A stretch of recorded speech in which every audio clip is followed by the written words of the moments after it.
Rolla.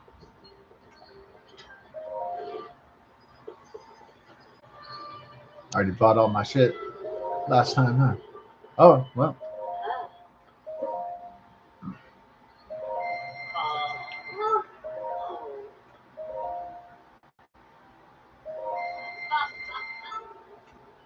Give me the bokoblin guts.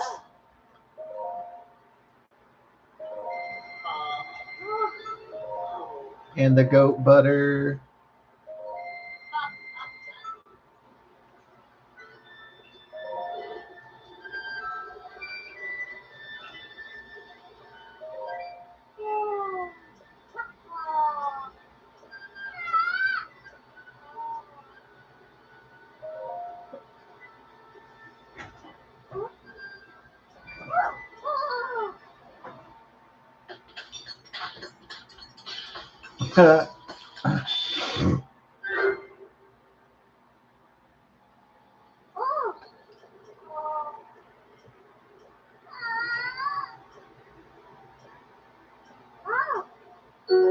Energizing honeyed apple.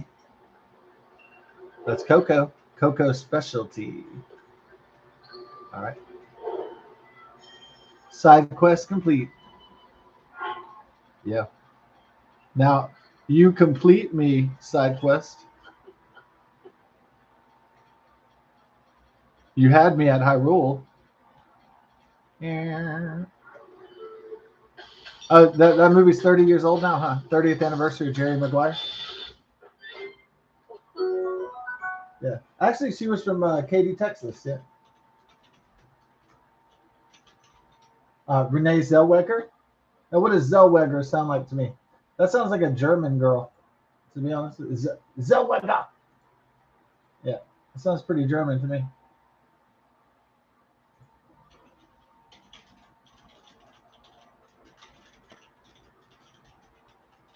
Zellweger. Okay, it's Swiss German. Okay, cool. All right, got part of it right anyway. Yeah, she was pretty hot. Yeah, Swiss German. Ooh.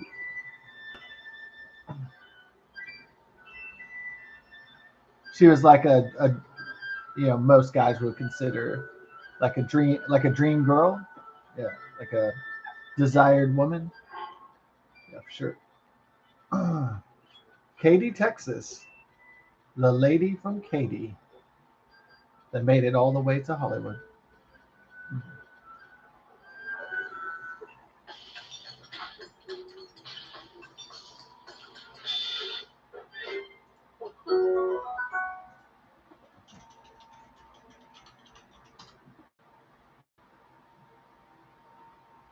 Oh, a lot of late releases, huh?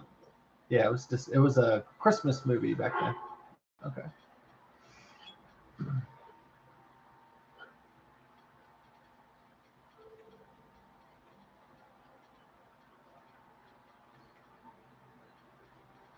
Yeah, I don't know. The movie's not. It's definitely not a movie that you'd watch like every day, but it's such a perfect example of like what a 1990s movie was like. So if I was like teaching a film class and somebody said, "What is a 1990s movie? What was it like?" I'd say, "Oh, okay, I'll show you Jerry Maguire. Then you understand what the 1990s was like."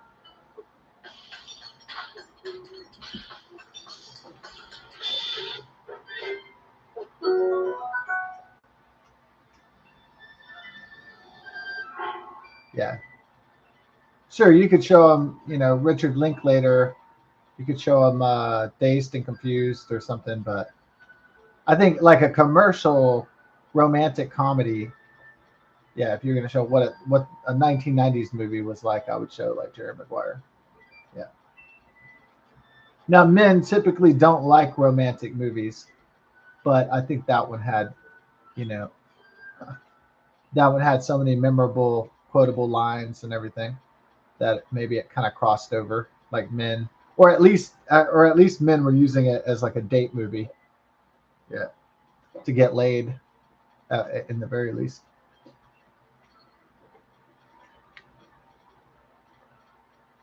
Or married couples. So it was mostly what they would call a chick flick. but not entirely though. I guess it was a movie that was trying to appeal to everybody, and it pretty much kind of succeeded. Yeah, so the guys would go see it for the sports, and the whatever, or the women would see it for the chick flick stuff.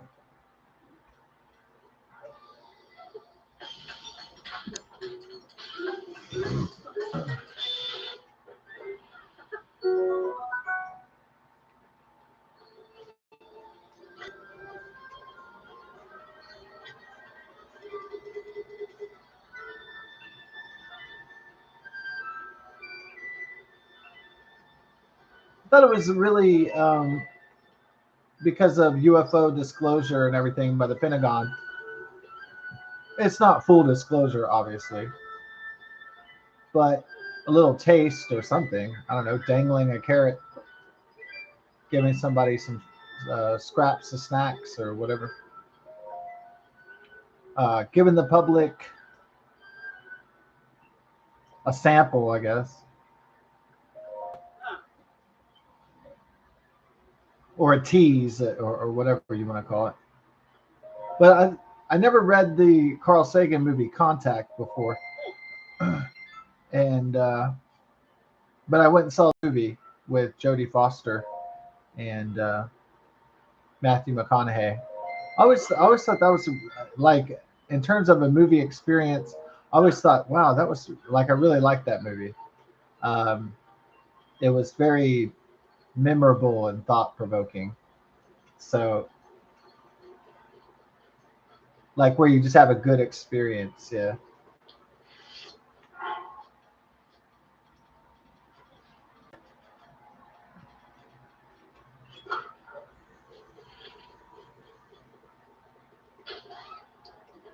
Not all movies deal with extraterrestrial topics maturely, and they definitely don't have great conversations about faith and religion and aliens in the same movie. And I think that movie did a great job of it, of balancing everything that could quickly. Religious zealotry can easily get out of hand, and then ufology can definitely spiral out. Like, there's so many elements that could just spiral out of control. But Carl Sagan and or is it Robert Zemeckis?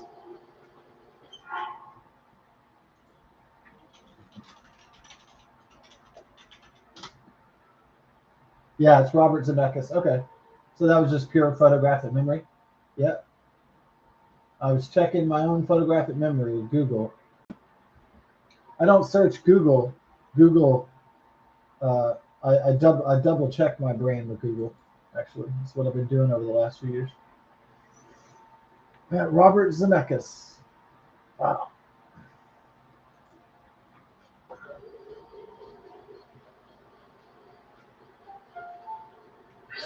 The roof protection is now ready to roll.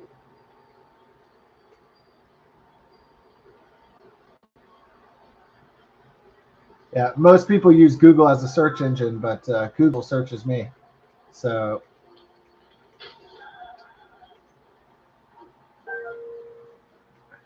no, I do it. I go, is it that? And then I'll check the Google, and it'll be that, and whatever the question is.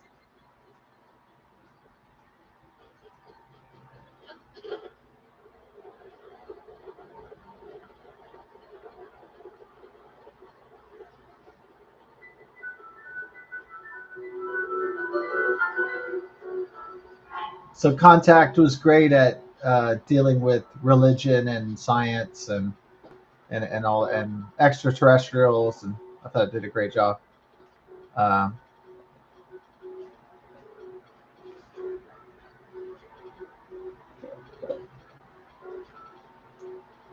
of balancing those subjects that could easily uh, go down the drain into uh, ridiculousness.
And my friend said another great book about aliens and alien contact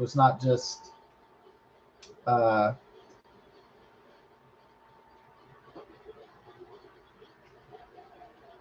was not just Contact by Carl Sagan, but also um, he said I should read Rama by Arthur C. Clarke, and so I don't know.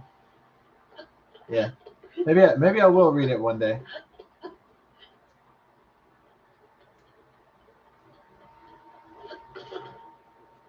I know they have various Rama sequels. Um,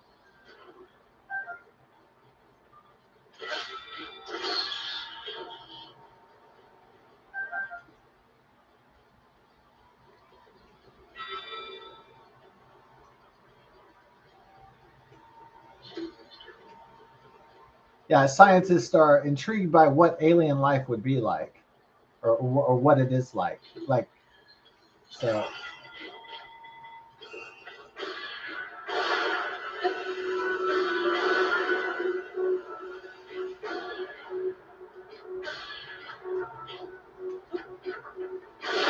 so that's what science fiction readers have been glued uh, to their novels and book series because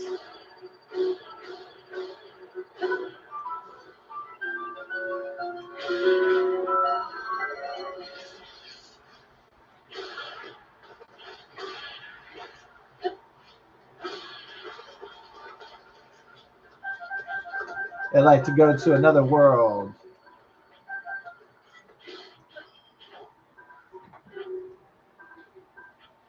and think about the possibilities of what alien life could possibly be like, and what that entails.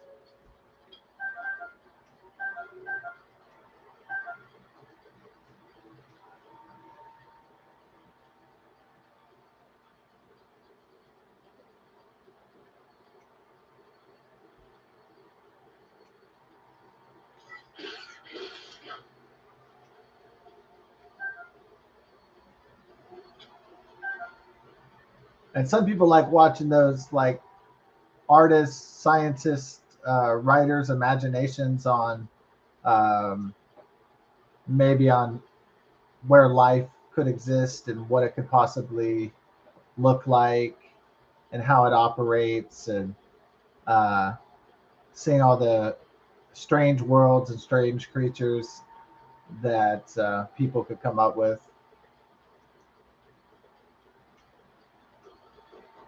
Yeah, I know they make the videos where they say there's four alien races: the Greys, the Nordics, the insectoids, the reptilians. Yeah. I mean, if all the UFO lore was completely confirmed, that would be pretty crazy. If the lore was equivalent to the facts.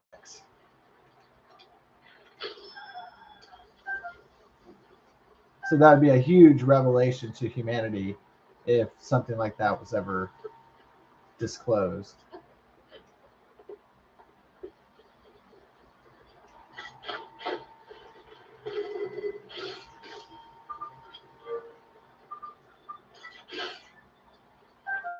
But I don't know if alien advanced civilizations are going to be more like just ridiculously accurate or equivalent to the lore. So that part of it could be bullshit, but who knows?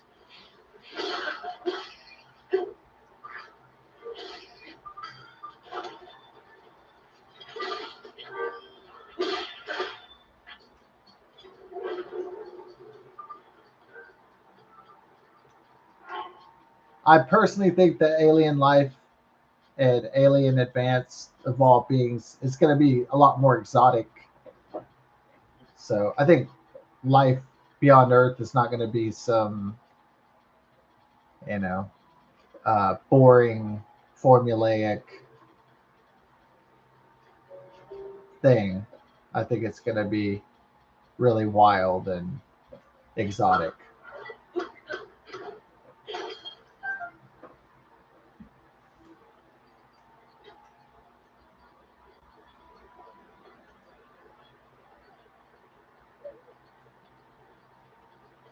Because the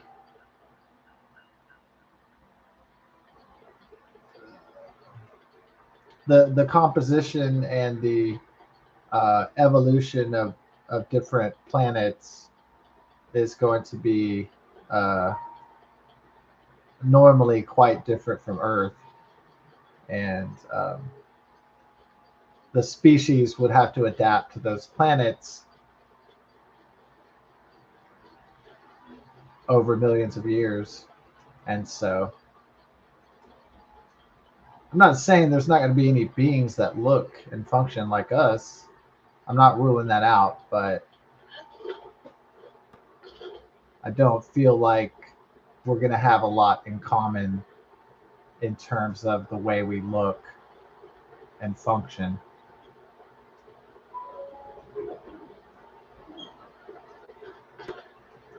So maybe I do believe there's like insectoid aliens and amphibian aliens and aquatic aliens and yeah, reptilian, insectoid. Maybe I do believe there's all those different types, but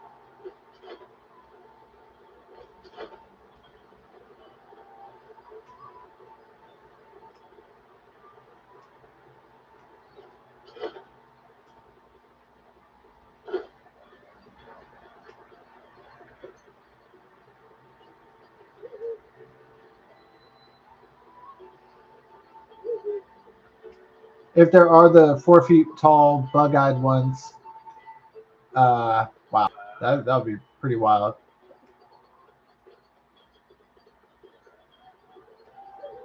Do I think there's Nordic ones that look just like Swedish people? Uh, that seems a little bit far fetched, but hey, if there's a planet of like Swedish babes or something, and they have similar anatomy, yeah, go for it. They have like titties and vaginas. Why not? So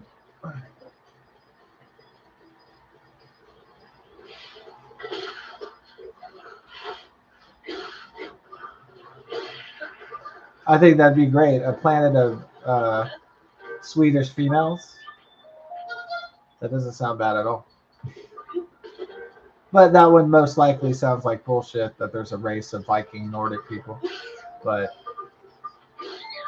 hey, maybe there's a lot more to Norse mythology than we know, with Odin and Thor and Thor's hammer and everything. Loki.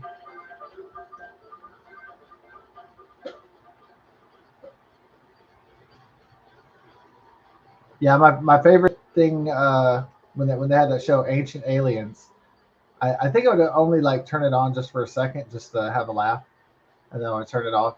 But I love when the guy would say, according to ancient alien theory, ancient alien theorists, that Greek guy would make me laugh with like the crazy hair and the fucking goatee and all that bullshit.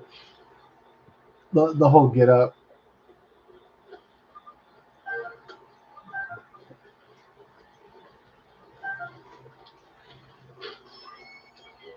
Have a little laugh in your day about the ancient alien theory.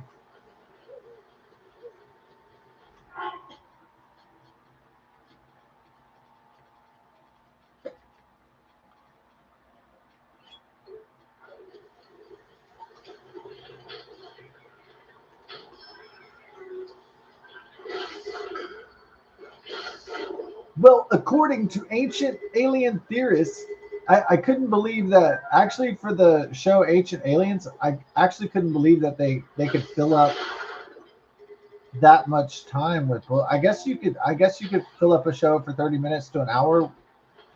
I suppose. Hey, huh? No. Oh, what's up? Yeah. All right, love you. Okay. Oh, all right. Oh, okay. Love you. Good night.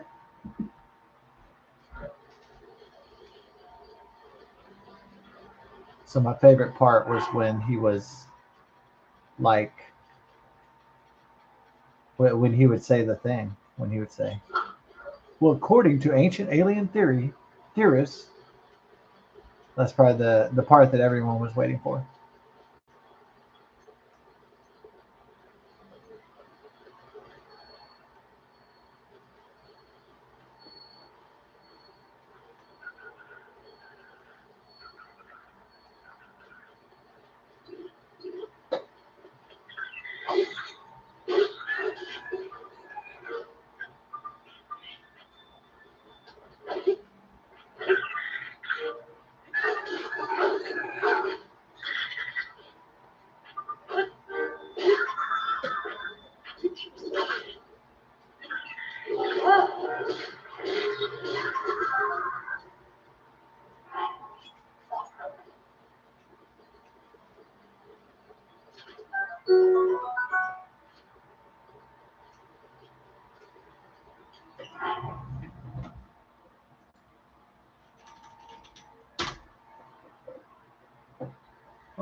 Wednesday night. Then the thunderstorms and floods, they return back tomorrow. So gonna be a wet. What is it? Okay, 85% thunderstorms tomorrow. Friday 75%, Saturday 80%, Sunday 95%, and then Monday through Thursday 70% rain with Thursday 90% thunderstorms, 80% on Friday. Wow. So the kids and the families will try to play as much as they can, try to do something festive in between the flood and the storms. And so I bet every time the sun comes out and there's no rain, that there's going to be like people are going to rush out and try to do something. The kids are going to try to play, right? Yeah.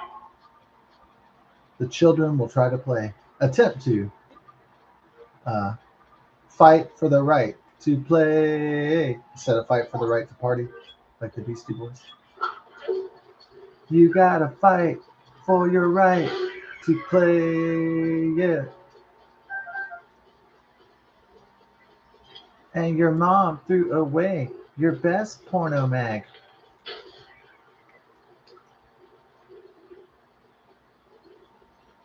Well, yeah, that was the problem with the porn back in the day, right? Because you know,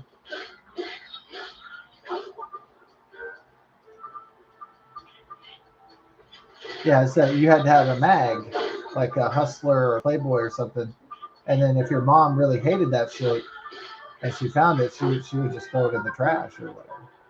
Or your dad, or usually your dad would throw it. Usually it'd be the mom doing it, throwing away the smut or throwing away the naked the naked babes everywhere, but naked and showing the goods. But since the internet porn just got like better and better and better and better, and so more accessible and free, then your mom. I mean, unless she's like hunting through your computer, isn't gonna unless she's like searching for that, typically. Yeah, it was a lot harder when you had a physical stash of nudie magazines to hide that shit for your parents. It was like a pain in the ass. Especially if you had like volumes of nudie girl magazines. Uh,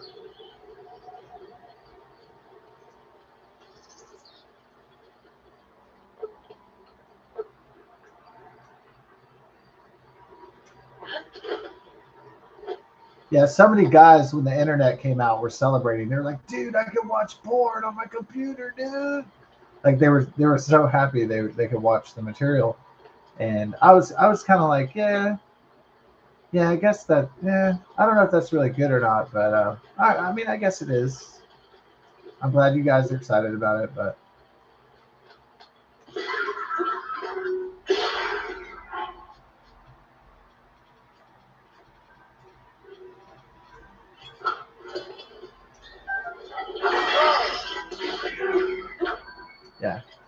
But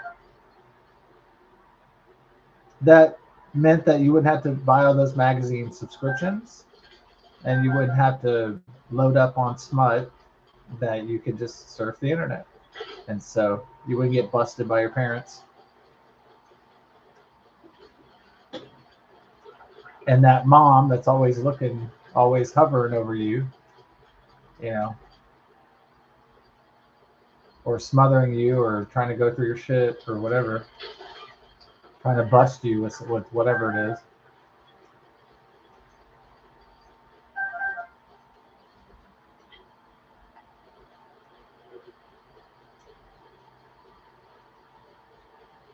And then you have like different parents. You have like parents that are concerned about different things. So you got some parents and their families that are worried that Johnny's smoking weed. Okay, so they're worried about drugs, so they're looking for drugs. Um, there are other parents that are worried about like, you know, like the nudie magazines. They're worried about pornography. Maybe other parents are worried about, you know, alcohol or whatever, you know. So it could vary what they care about. Some parents couldn't give a shit, or they would even give their children, that they would even give their teenage sons or daughters. Maybe they would even, you know, promote human sexuality in a way. So it would depend on what kind of family they came from.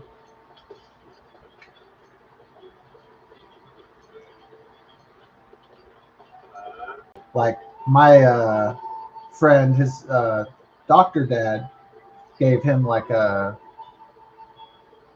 Playboy movie, like when he was 16 or 17 or something. And so his parents didn't give a shit, you know, that their sons were into the naked ladies and all that. They were kind of promoting it. They're saying, "Oh, this is great. Sexuality is beautiful." Like, you know, they weren't trying to hide from it or anything like that. Hide it from their children.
The wizard is here.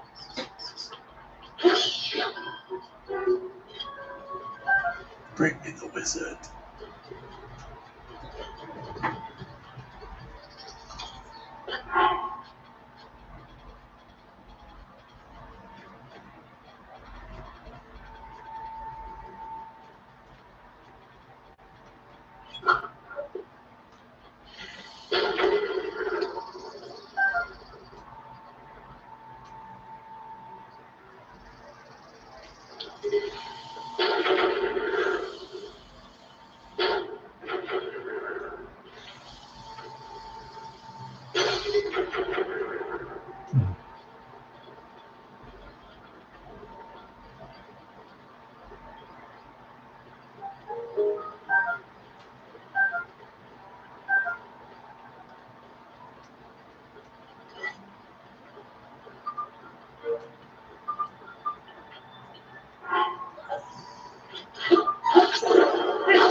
That's good.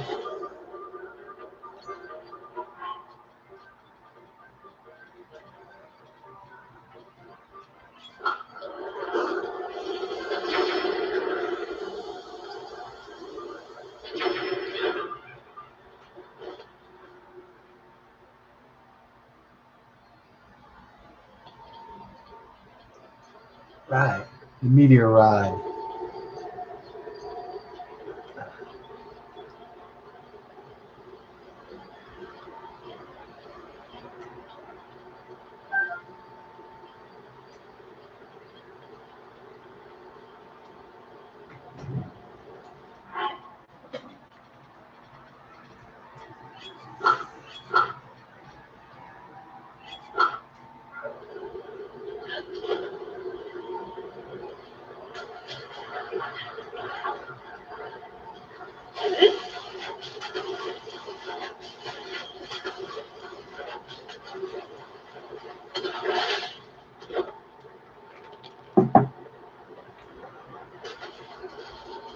Wow.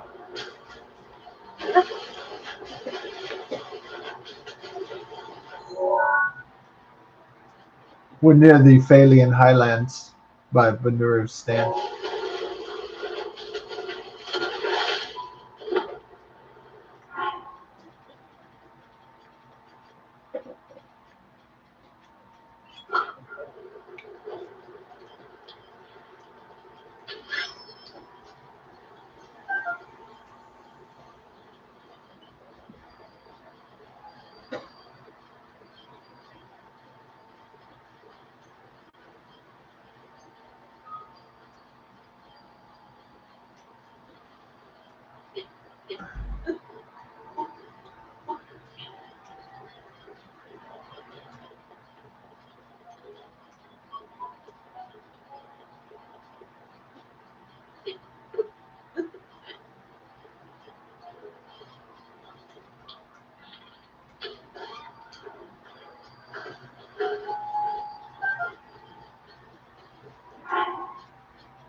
The sleeping giant, proverbial.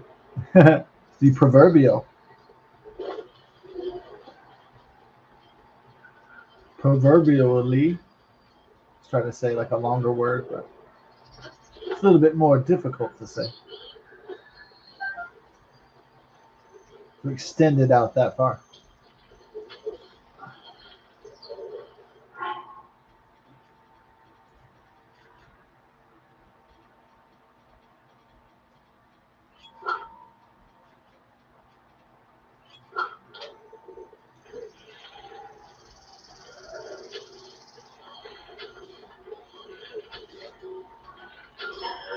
Yeah, I think.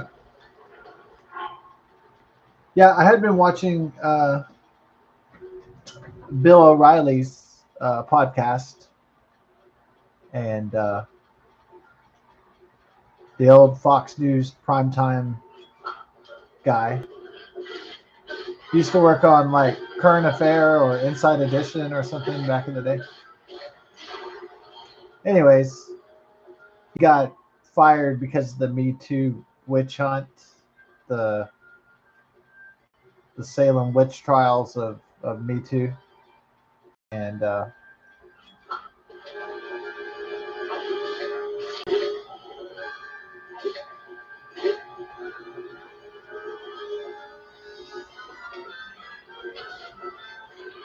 so basically they had Harvey Weinstein in the casting couch, and but the Me Too movement, a lot of women and feminists took it as an opportunity to crucify all men as uh, degenerate sexual harassers. And so it took out a lot of wealthy and famous guys, especially. Not so much just your ordinary Joe, but like your Joe six pack or whatever they call us. but it took out the high profile guys, the guys with, it's obviously 10 times out of 10 who's going down in society. It's not necessarily the broke people. It's typically the targets of the left are wealthy conservative people. So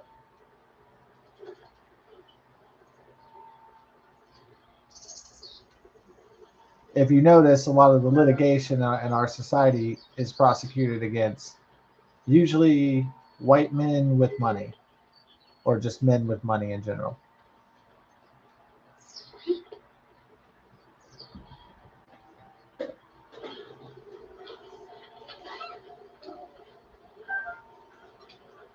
So I think Bill O'Reilly was a victim of that. Basically, in the Me Too movement, the feminists and the left used that as an excuse to eliminate political rivals and people they didn't like, just because somebody, I don't know, back in 1987 allegedly slapped a girl at her ass or something like that.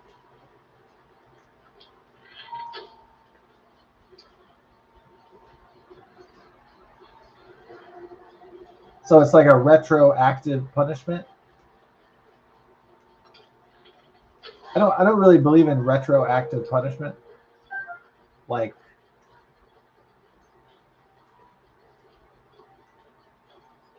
someone accusing you of doing something long ago, and then they try to prosecute you on something that happened years and years and years ago, if it's not a serious crime.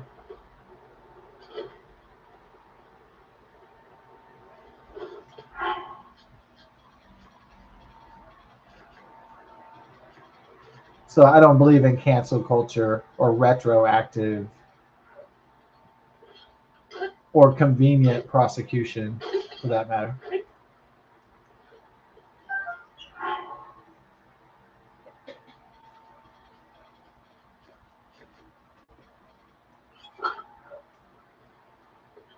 Yeah.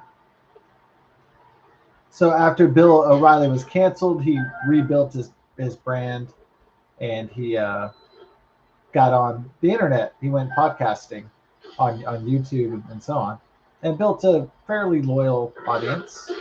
Uh, People kind of realized that, like in the cases of Harvey Weinstein and Bill Cosby and characters like that, uh, yeah, I mean, those guys deserve having the. I mean, those were, filthy, nasty, women abusing guys, and so they deserve all their, everything that's coming to them.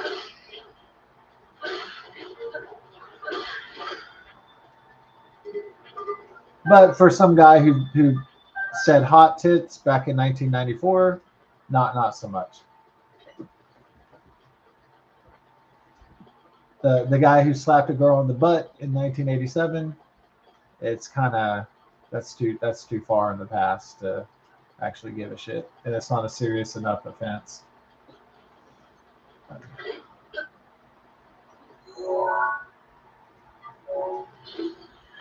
Also, like retroactively judging,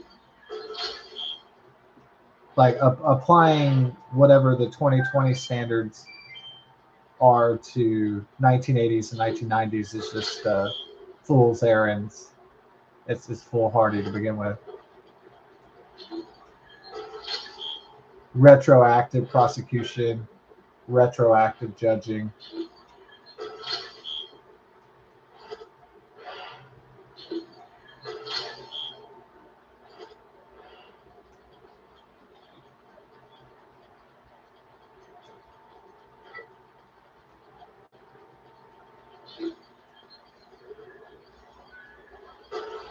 Now, I knew Bill O'Reilly was getting old.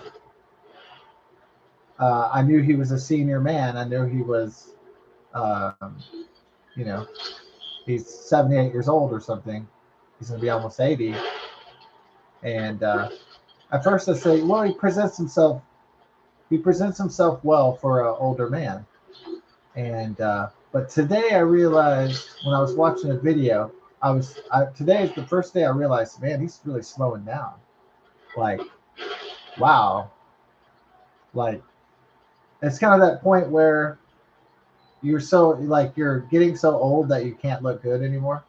So it's the point to where you look like shit all the time because you can't help it, and that's the point Bill O'Reilly has reached, sadly. So it doesn't matter how much makeup, doesn't matter how much plastic surgery, but everybody reaches that point where they look like shit no matter what they do.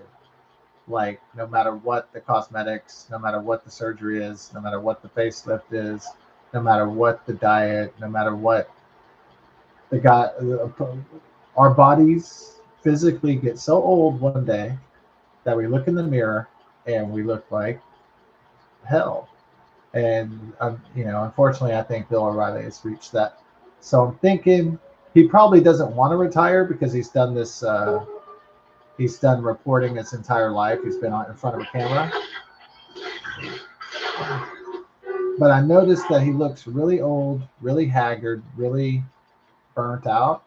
And I think for his health, he probably should just retire. Yeah. Now he might try to do his last podcast into his grave, all weak, pale, and pathetic. But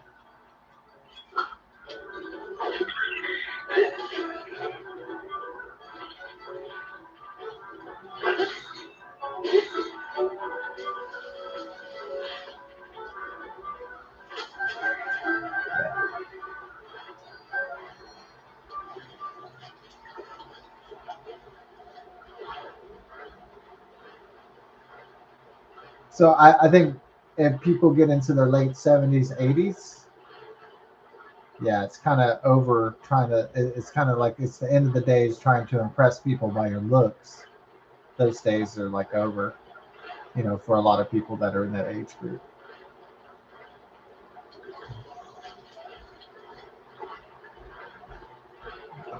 Hey, oh, thank you.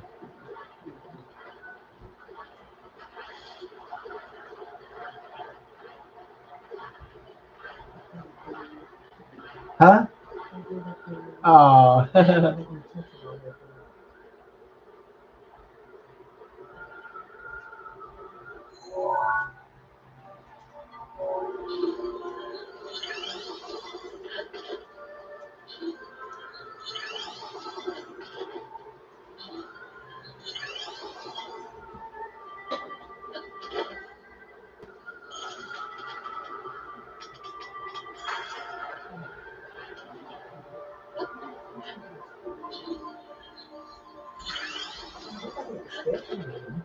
what? Tula?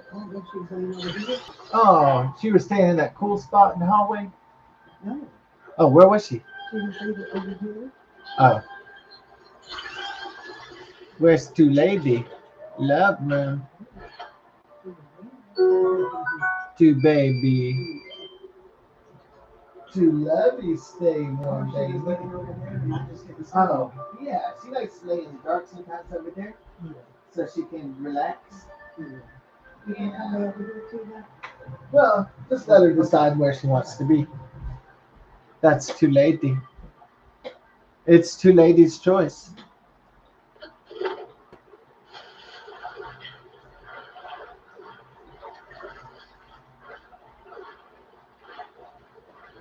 Two baby.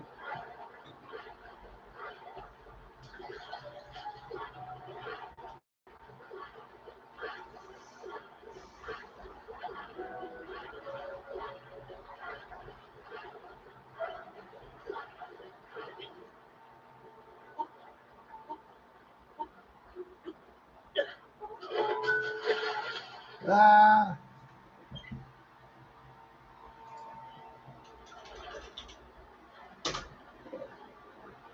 Mm. Mm. Mm.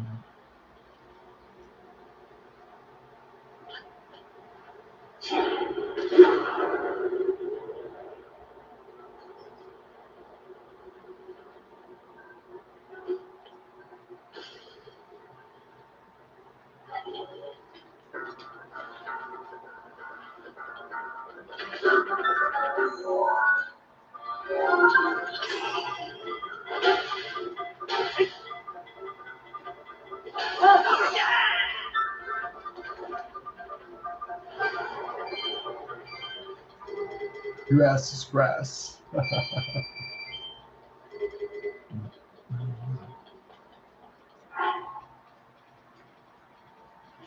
Ass is grass, and you won't last.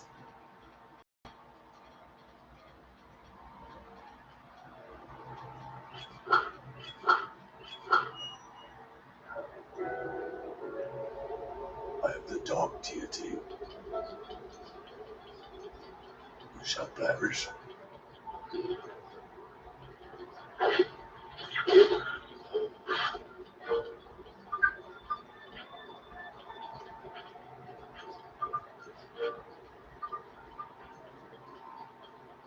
Prepare for the night.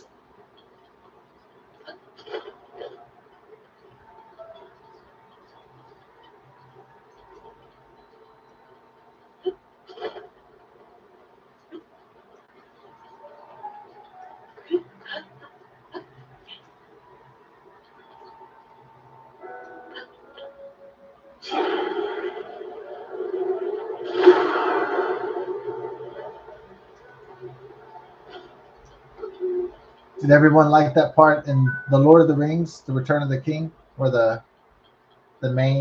the evil orc, when he says, Send forth all legions. I always thought that was a great part.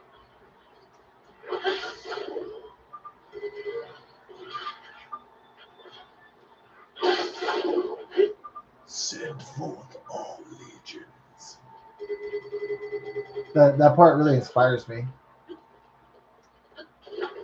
When he says, send forth all legions.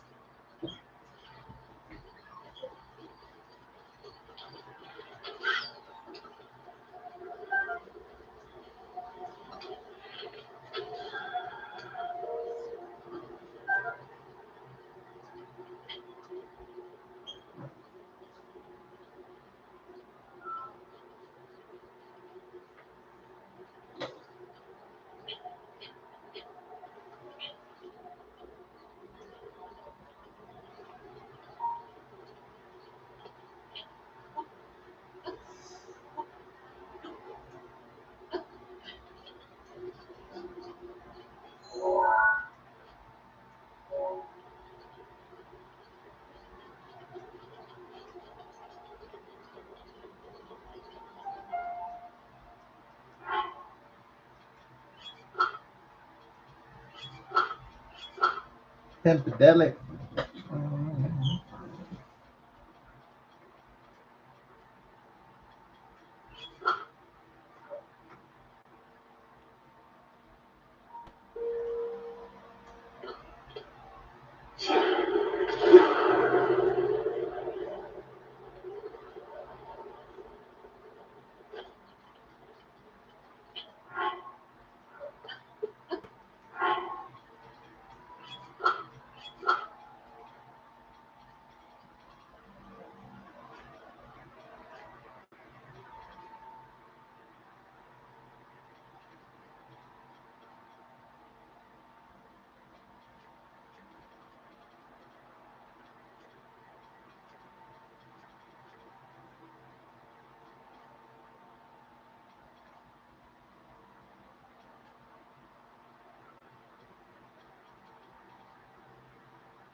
We made it to the peak of awakening.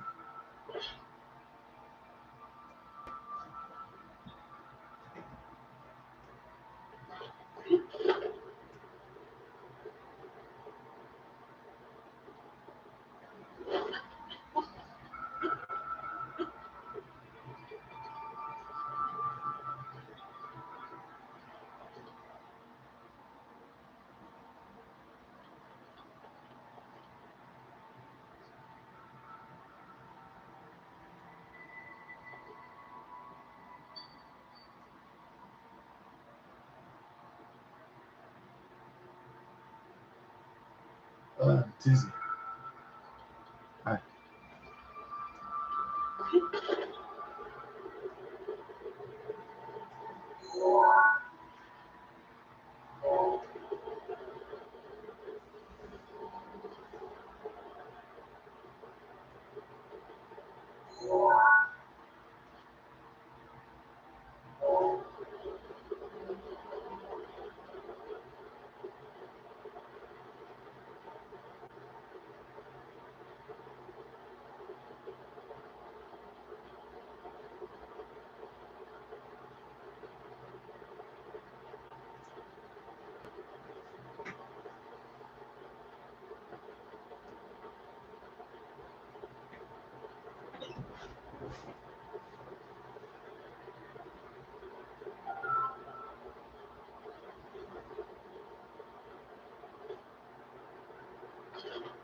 Ah.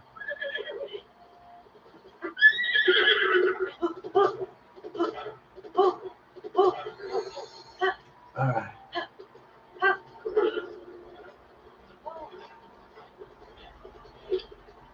There's a fine horse, a very, very, very fine horse.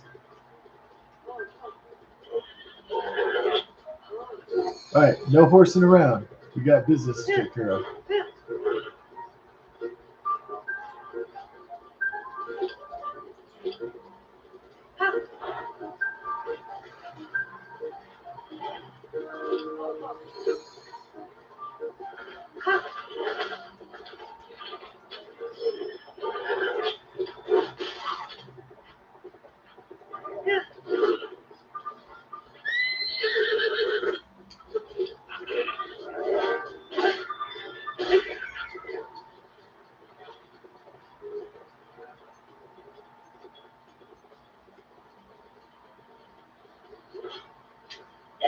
Ah.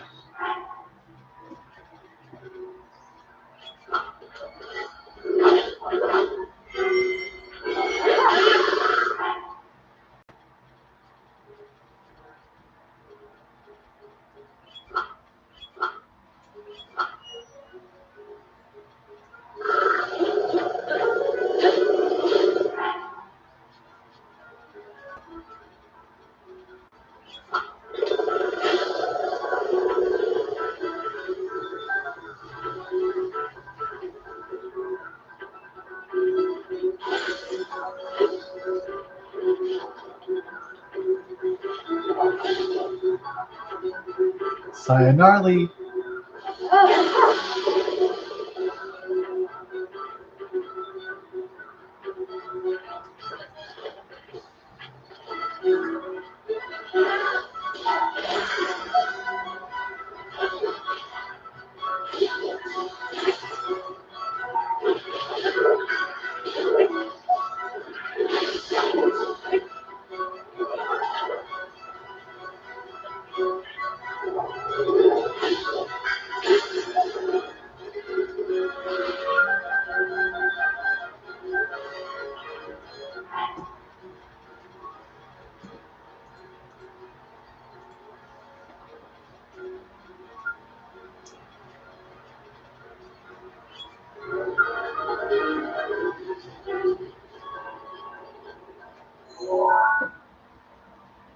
Look. Mount Rosudo. Hmm. Rosudo.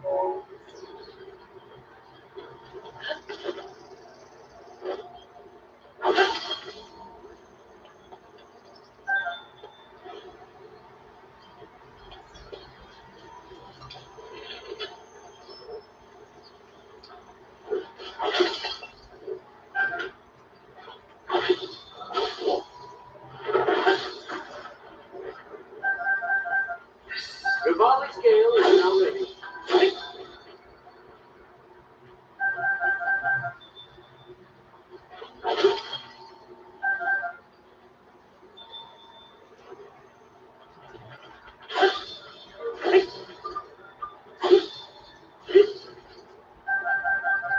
Yes, instead of a bat virus, can I order a rat virus, please? Yeah, thank you. Do you think you could also come up with the tat virus? Mm, maybe a fat virus? If you have the time?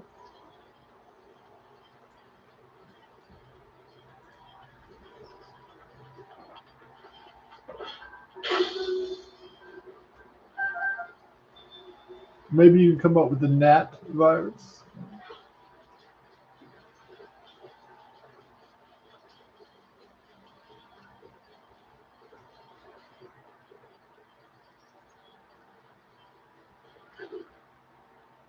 Is Ebola the one where you bleed from the eyes? I love that one. Where you bleed from your eye sockets. One of my favorites.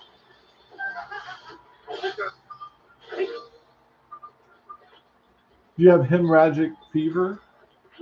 Oh, I love that.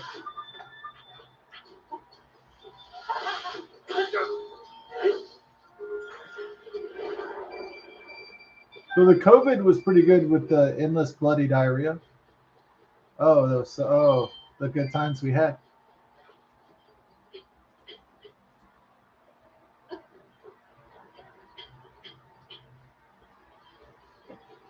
No, it was endless fever with diarrhea.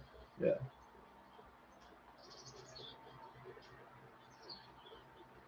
You got to experience fever, chills, diarrhea, and muscle aches all at the same time. Oh, the good COVID-19 times.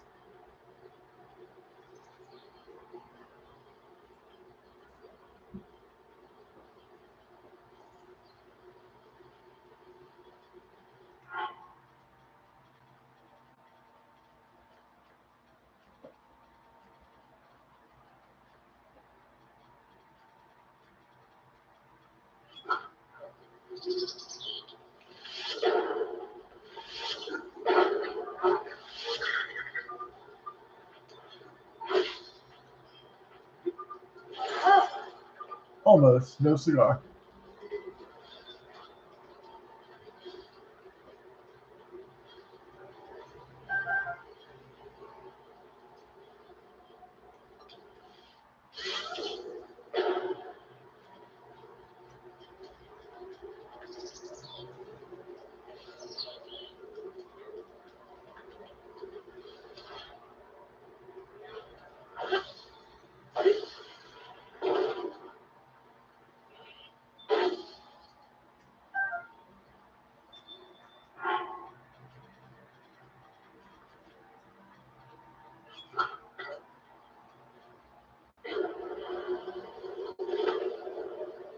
Welcome to the barbecue.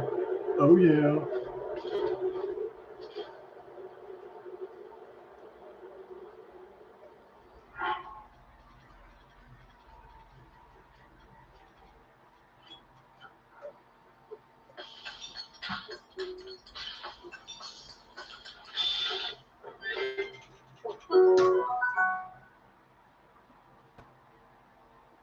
It ain't nothing but a good time, and it don't get better than this.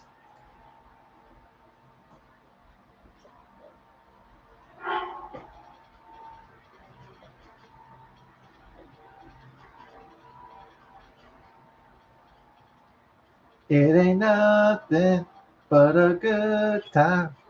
How could I resist?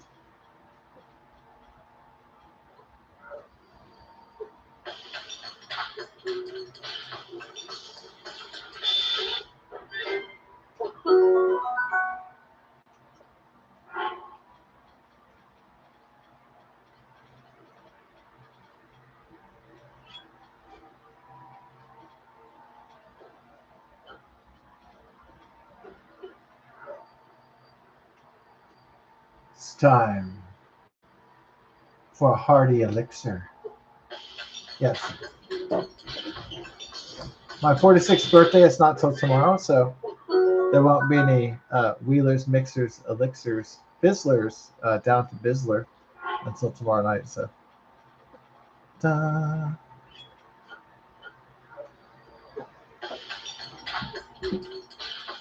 Oh wait. Oh, do I have the title for my video for tomorrow? Okay. Wheeler's Thursday birthday. 46er 2026er Elixir Bizzler Bizzlers.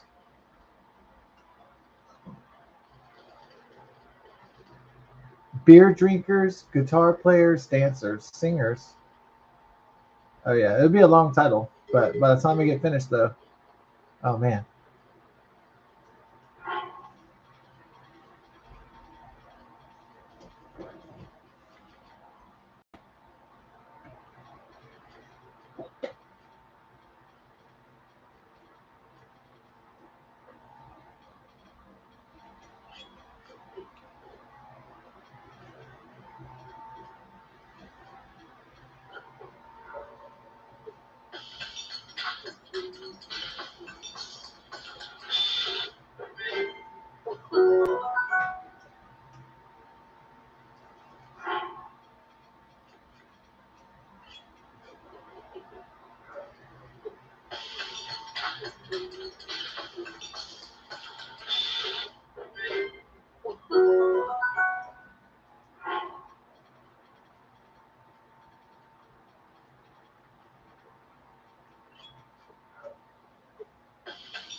And it'll be the end of Stephen Colbert.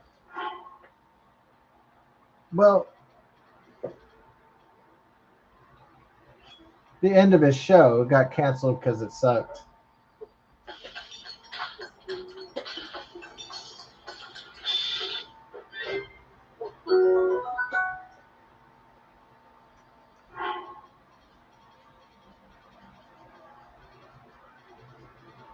It wasn't making enough money for CBS, so.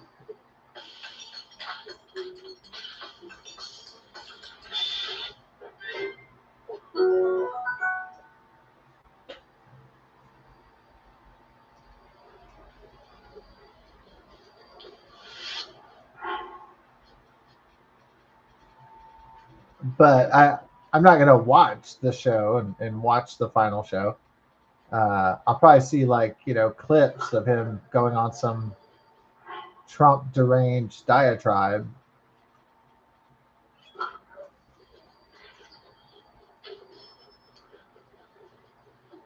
I said I can't spend years of my life. I could spend years of my life playing Legend of Zelda games and Super Mario games, but I'm not going to waste it watching Trump deranged assholes uh, pretend to be comedians when they're just political partisan propagandists. I can't waste years of my life watching that garbage. So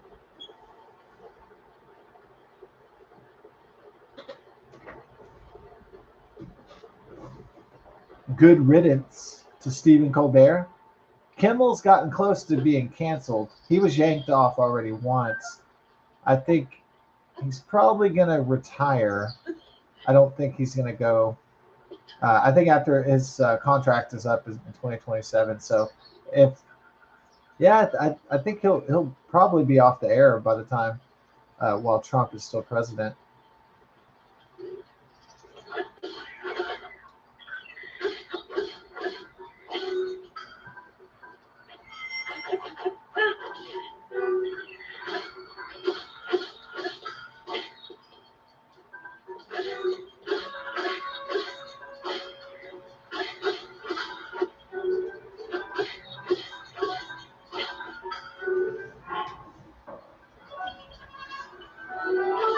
So I'll be having a cold beer to the end of Stephen Colbert.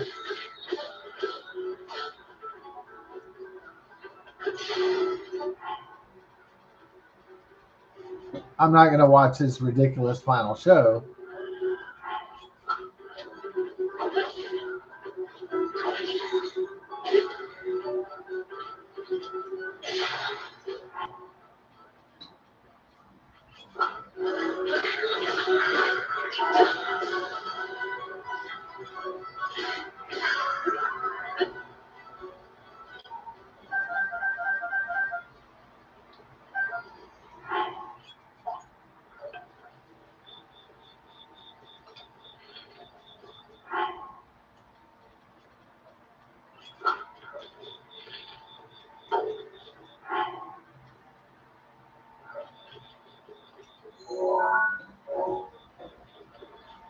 Yeah, somehow New Line Cinema and Peter Jackson have given Stephen Colbert.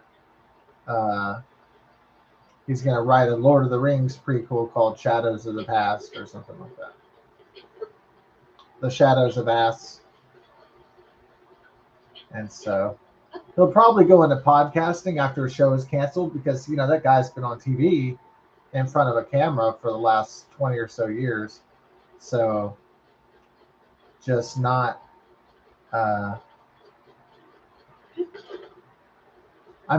He doesn't seem like the guy that's just going to go away because these people are really smug, arrogant leftists, and they really want to broadcast to the public that they're correct. And so.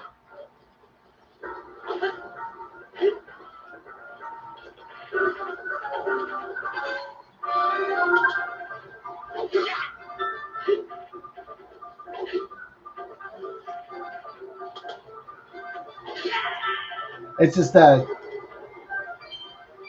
Stephen Colbert won't have a major network spending millions of dollars for him to go on Trump deranged tirades every night and go off into mental illness. He'll have to get a podcast, get his own show going on to do that. So.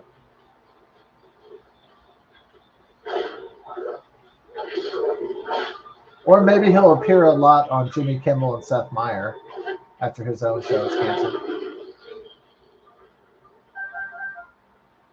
Yeah, I wonder if Jimmy Kimmel will just snap one night on his show and just, totally lose it. It was weird because when Trump swept, when all his candidates swept the elections on Tuesday, a lot of the Republican primaries, I accidentally left Jimmy Kimmel on because I was worried about the weather. I was watching ABC 13. I saw Jimmy Kimmel on, and I was like, "Oh God, it's fucking Trump deranged Jimmy Kimmel," and he's in his opening monologue, and I'm like, "Oh, this is gonna be shit." And you know what? He honestly looked drunk because he was like, like he had red cheeks and everything. I think he's been hitting the sauce because he couldn't deal with the fact that Trump's candidates won again. And he just so I think he was drunk on that show.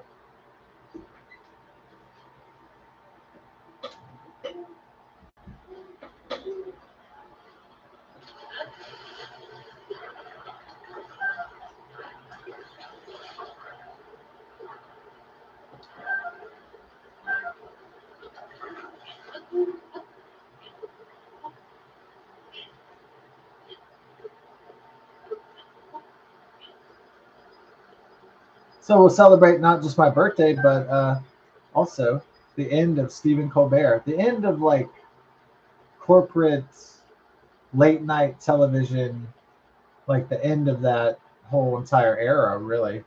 That's Trump deranged and anti a bunch of liberal smug elites that are willing to give the middle finger to half the country because they believe that they're right.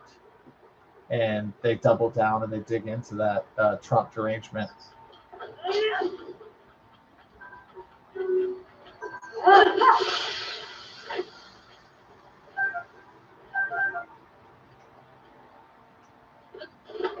Are they going to be right? Will history judge them as people that were right? I don't think so.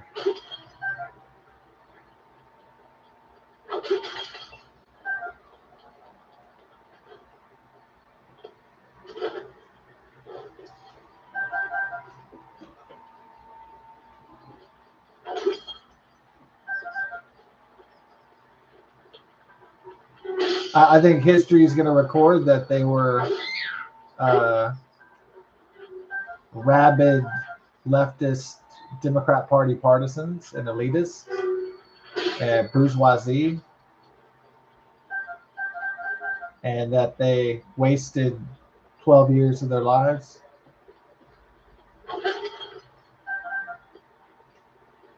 And their shows were canceled and tarnished by their blind Trump hatred. And that's it. End of story. They're not going to remember Stephen Colbert like, oh, that was such an amazing show. Like, oh, that guy was so funny. Oh, man, that Lord of the Rings movie he wrote, Shadows of the Past, that was just such a classic. I mean, at least I don't think the historians would record that.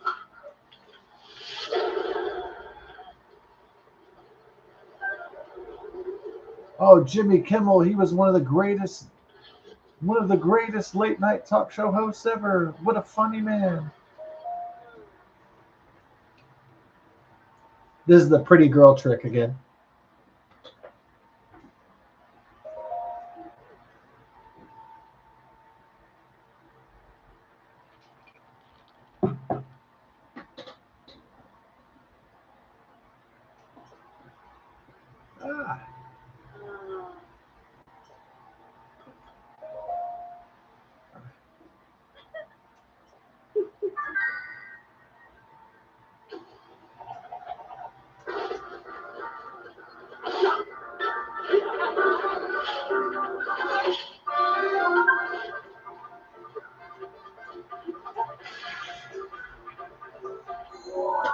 Threw the bomb at him, but it takes a little bit more skill to do that.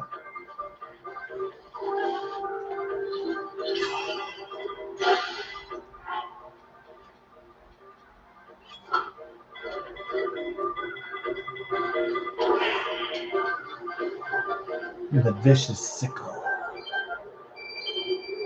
Make it vicious.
So it's not really a cold beer for Colbert. It's a cold beer for the end of Colbert's show.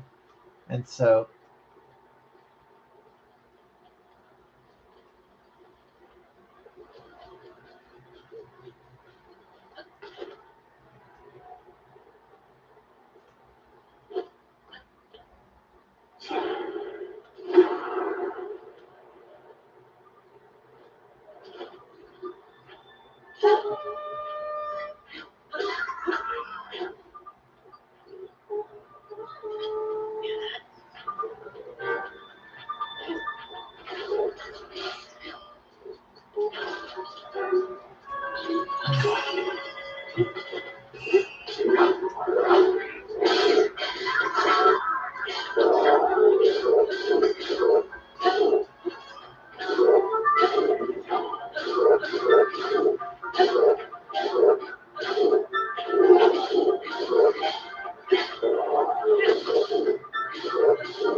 Time to use that He-Man sword. Oh.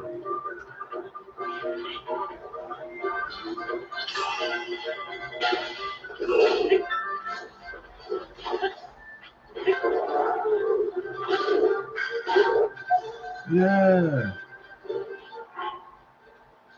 This is what we're gonna do, baby.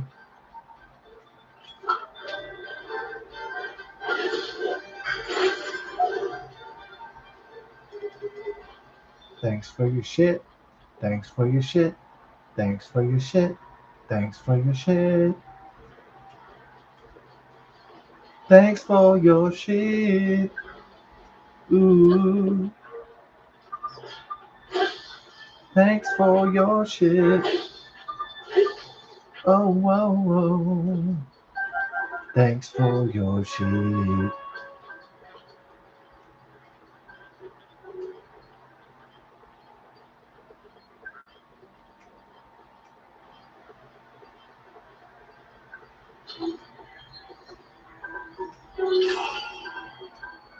Oh.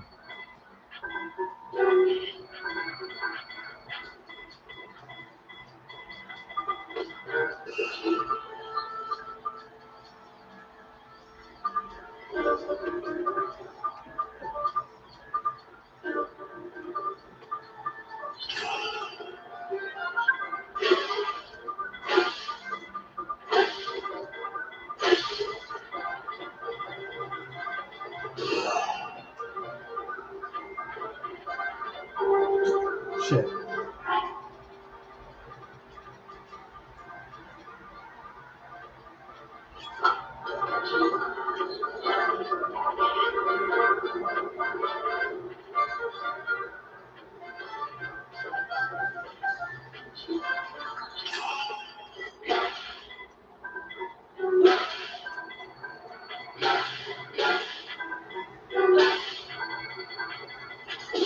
Oh.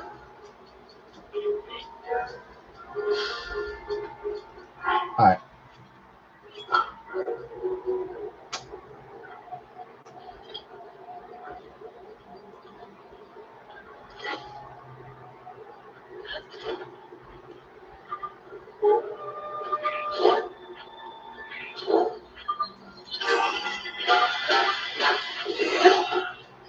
These guys seem tougher in Breath of the Wild than they do in. Seems easier to fight in Tears of the Kingdom.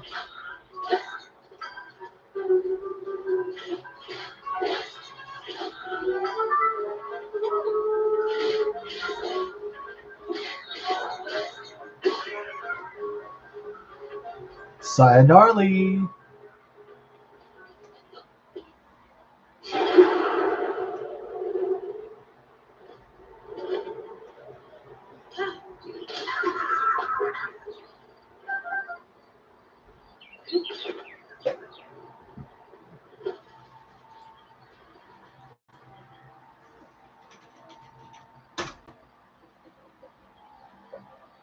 Wow, wow, wow, wow.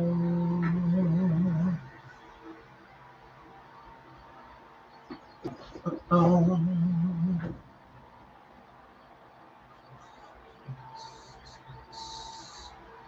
Wow, wow, wow.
Ooh.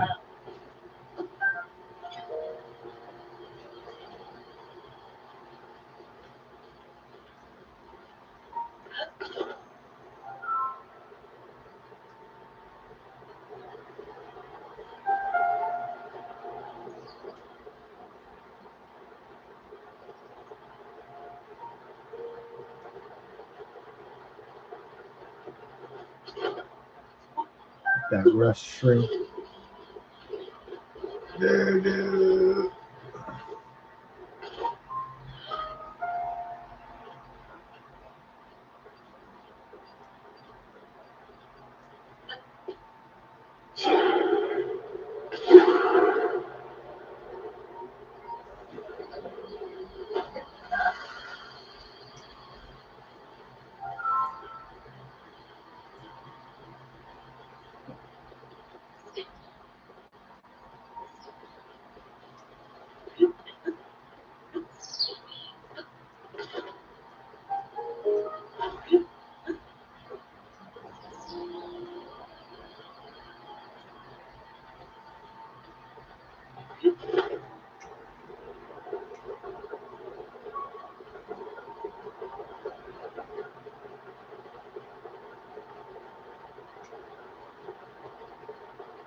Urbosa's Fury is ready.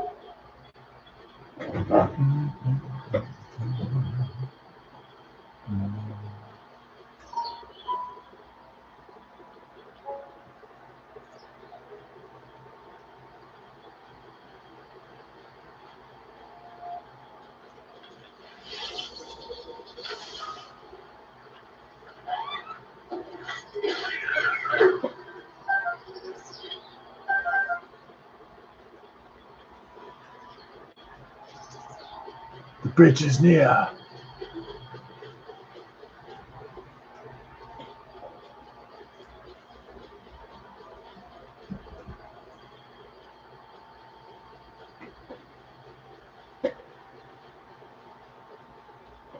Ah, yes, it was. Yeah, there was a kind of generational hate in the comments about He-Man and the Masters of the Universe. Yeah.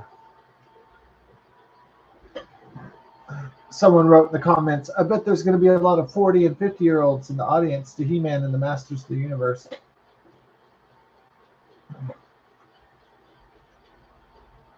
Ah.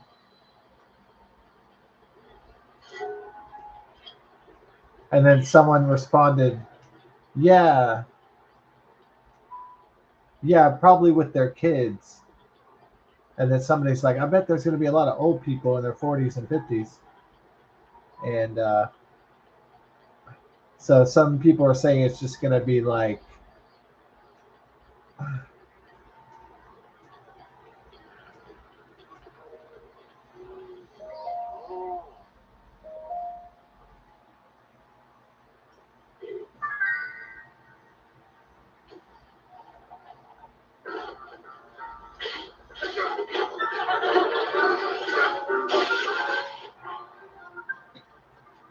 the vicious sickle.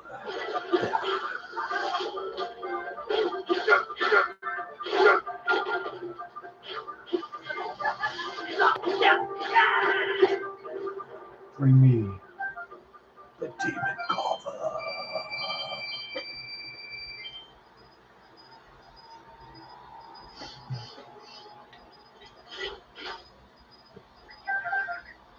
Yeah.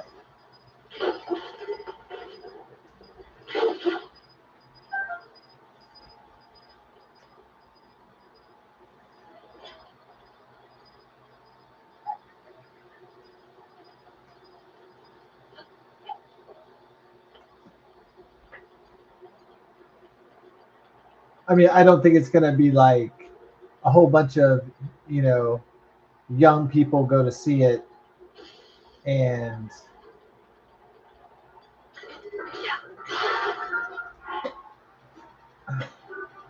I don't think it's going to be like Saving Private Ryan, where a whole bunch of elderly people show up, you know, from World War II, and like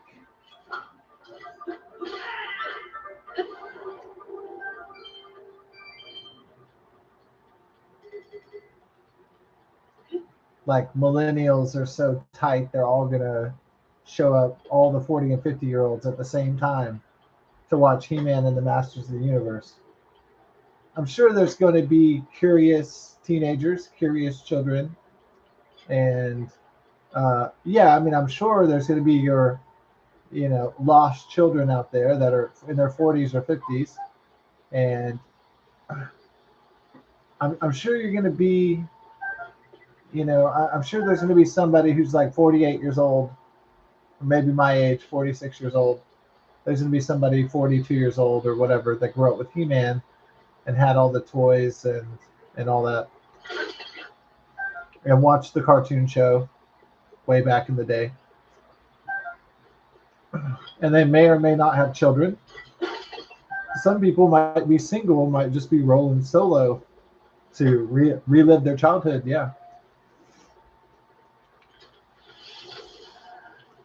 I would say if you are those little kids, you know, if you are those little kids, those teenagers, or your Generation Z, and you don't get it, you know, just let people kind of enjoy their relive their childhoods again, because yeah, a lot of these characters, you know, people watch the cartoon show and they collected all the toys when they were a kid, and they know all the characters, and it was a lot of fun in the 1980s. So they might have a really, you know, super excited, really happy, nostalgic reaction.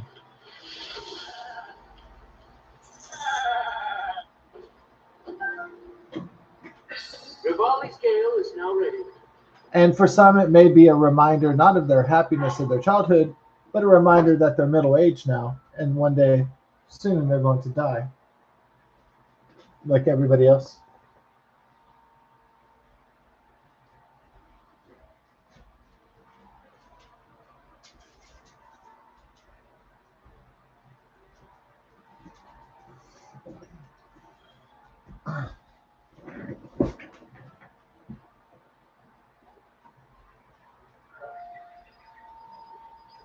Now, I may not want to, you know, go see He-Man in the Masters of the Universe. Not that I don't want to relive or rehash my childhood or something. You know, see all the beloved characters on the screen done, you know, well and with love and respect. But also, I mean, would I want to be in a theater with little kids and you know, fucking teenagers that don't give a fuck, and people that are in their 20s and mid 20s or 30s, Gen Z, or Gen Gen X, and they may not understand. You know, different boomers don't give a shit. So, would I really want to be with, you know, the people that?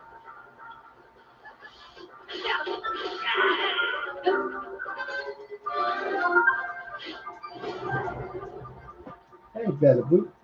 So I don't know. I think I'm the type of guy that would rather just watch it by myself, and then I get to have like a, you know, do a review of it, watch it, instead of the chance. I mean, if I go into a crowded theater with a bunch of people, there's a chance that the nostalgia could be ruined. So. You get that file? There you go.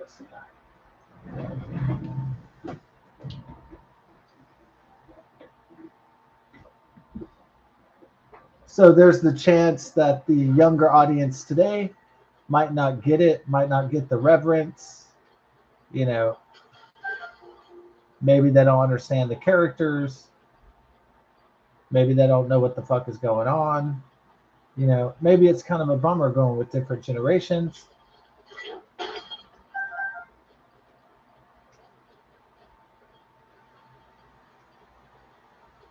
Now, the movie itself, it looks beautiful. It looks like an amazing imagining of Eternia.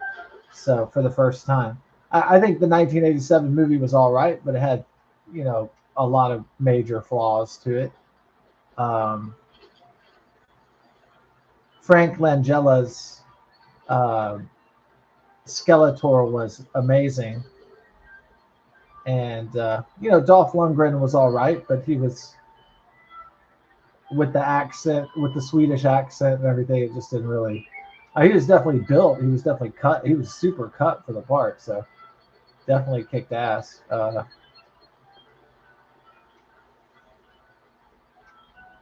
But yeah, so they didn't really spend. They spent too much time on Earth and not too much time on Eternia.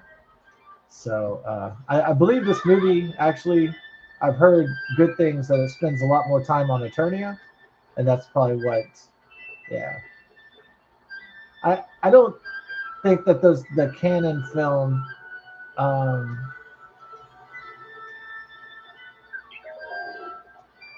I don't think that the first He-Man movie that they had the budget that they needed to really bring Eternia to life.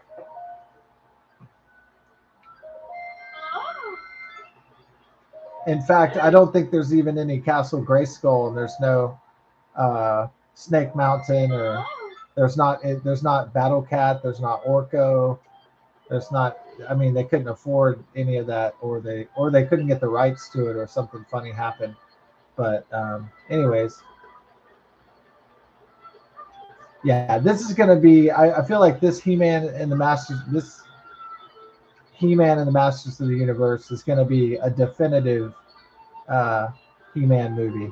So I think it's gonna be like true to the original cartoon show and the characters. Yeah, I know Man at Arms is black, but I doubt people really.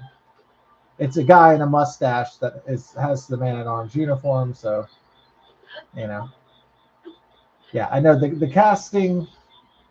It kind of went woke. It kind of went diverse, but maybe that was an executive decision. Yeah.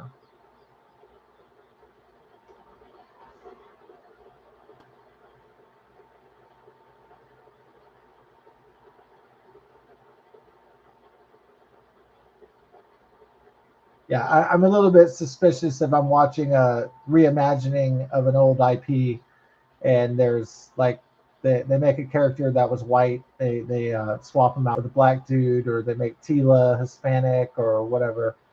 But at the end of the day, it just really matters if the movie's good or what, you know. So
yeah, maybe some people are like, why are you talking about the Mandalorian and Grogu?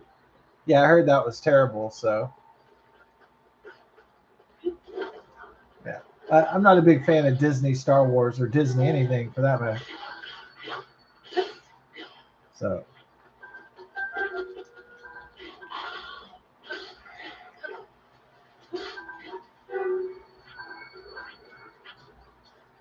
I mean, that Baby Yoda shit thing isn't gonna last forever.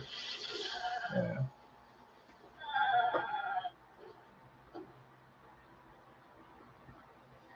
People have Pedro Pascal fatigue, so I don't think the movie's gonna do well. I think it's gonna be a bomb. So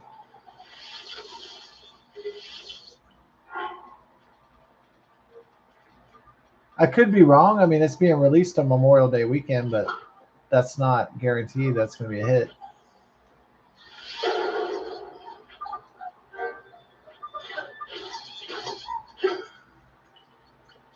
I predict that Mandalorian and Grogu's gonna bomb, and then He-Man and the Masters of the Universe is gonna kick its ass.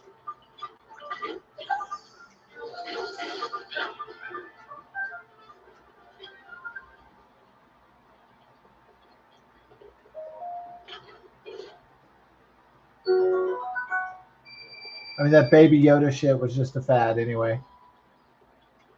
A fad that wasn't gonna last for 10 years. It barely went on for 5. So if that.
Welcome to the team.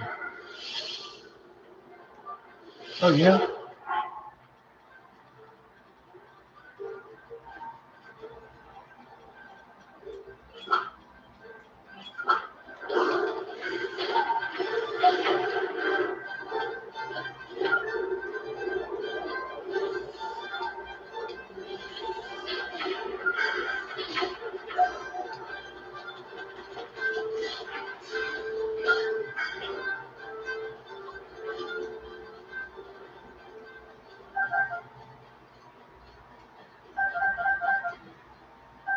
No bones about it.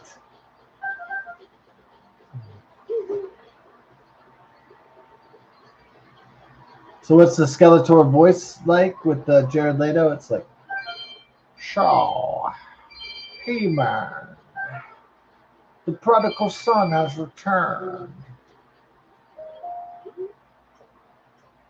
It's all right. It's all right.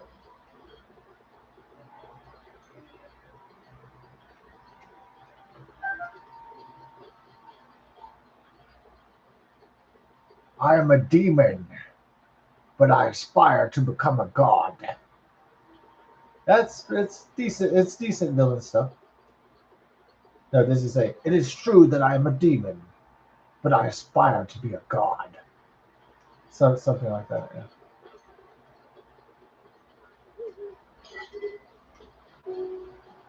I'm not Skeletorn about it. Skeletorn.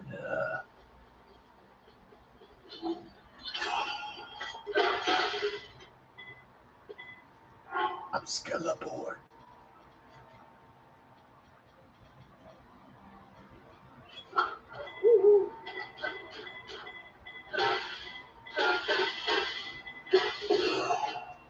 My boy has arrived.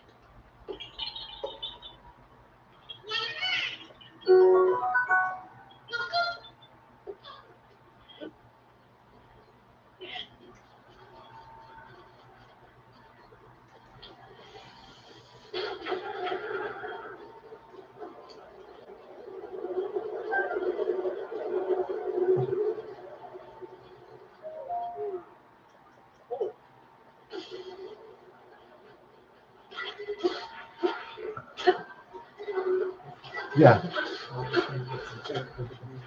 Oh, okay.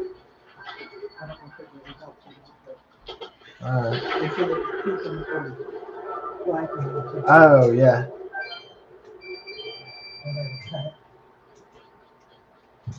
My nanny. Oh, okay.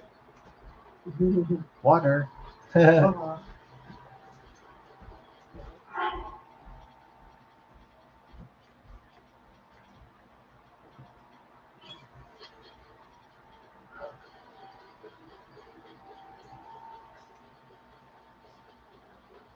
Skeletor.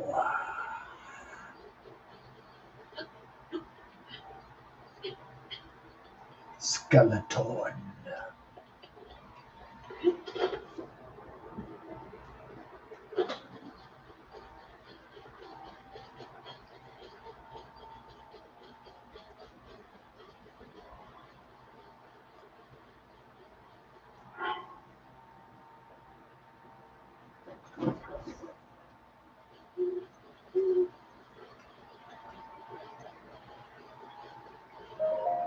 That's my boy.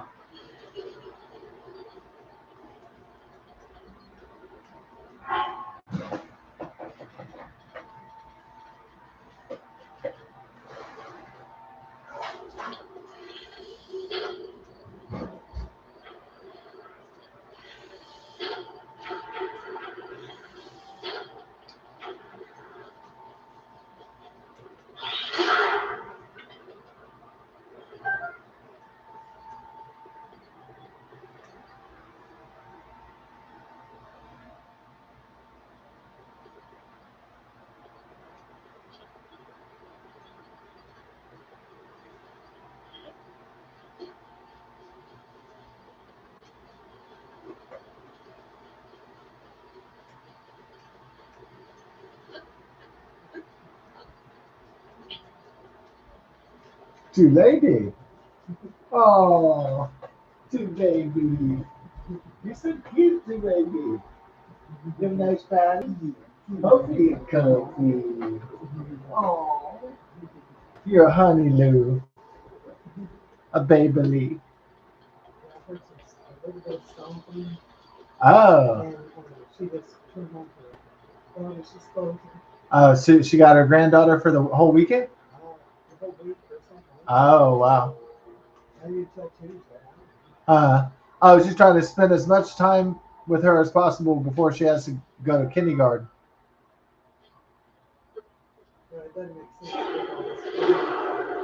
Oh, oh, that she would just be trapped inside. Yeah. Ah, okay. Yeah. And there's no pool or tennis or anything, so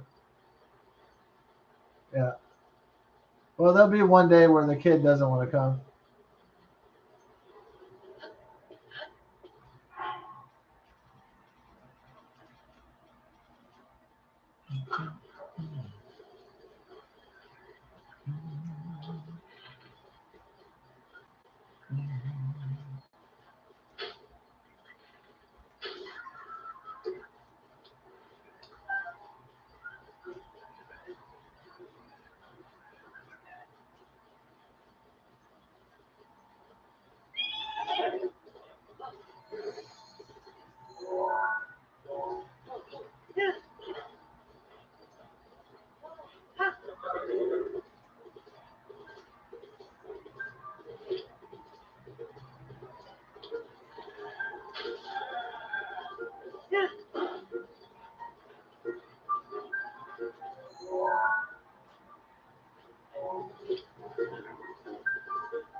Howdy, partners.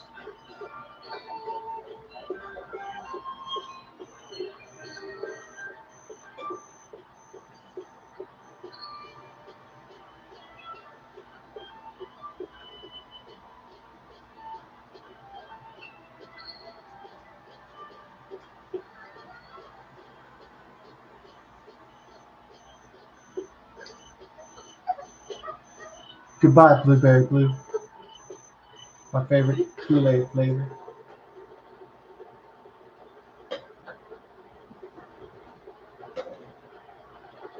I like the green Kool-Aid too, though. Not just the grape and the cherry red. The strawberry and the cherry.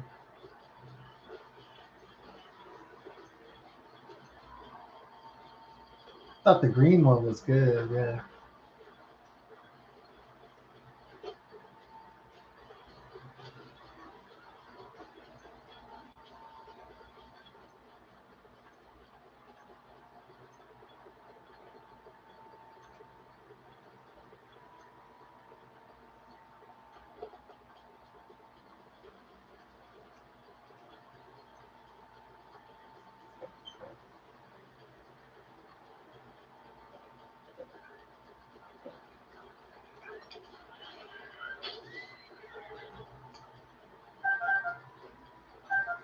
Shoot your ass.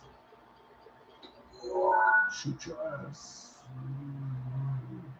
Shoot your ass. Shoot your ass.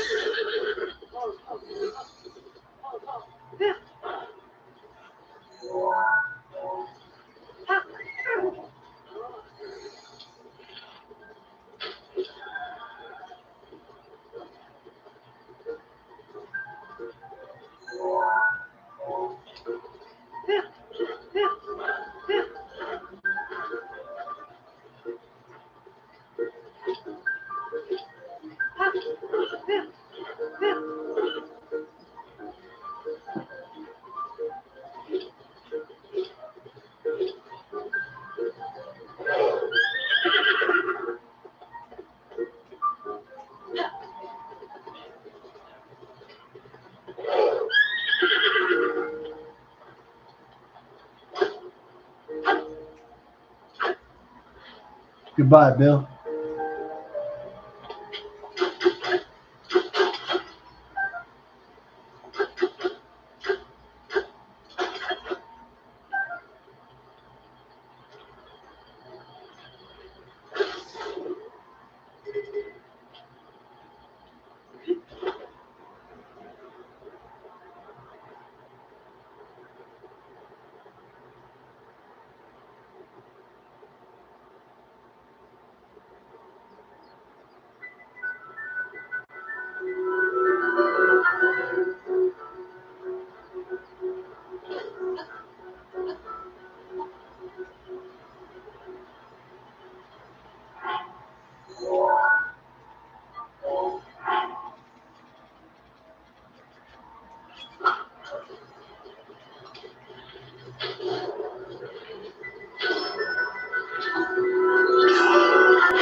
Woo!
Do you have other types of milk? Ooh. Like titties? Oh.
The demon Kava.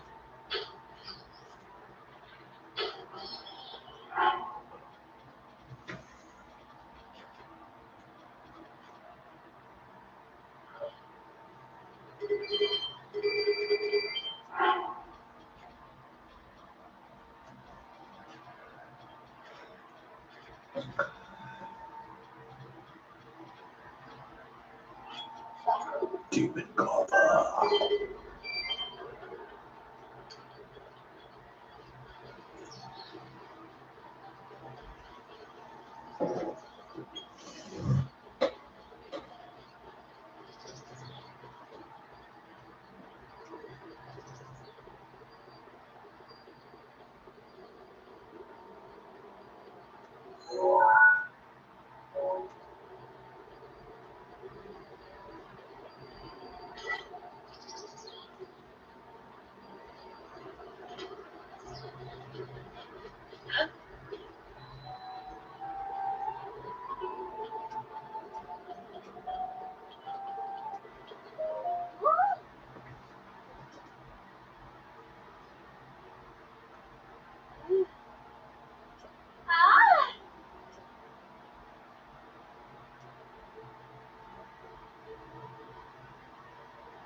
Whoa.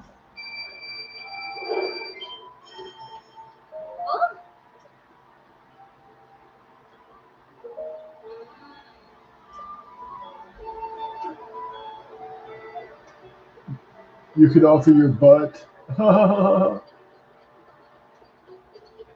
Offer your butt.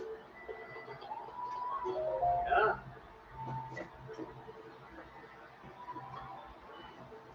I like it soft. Ooh.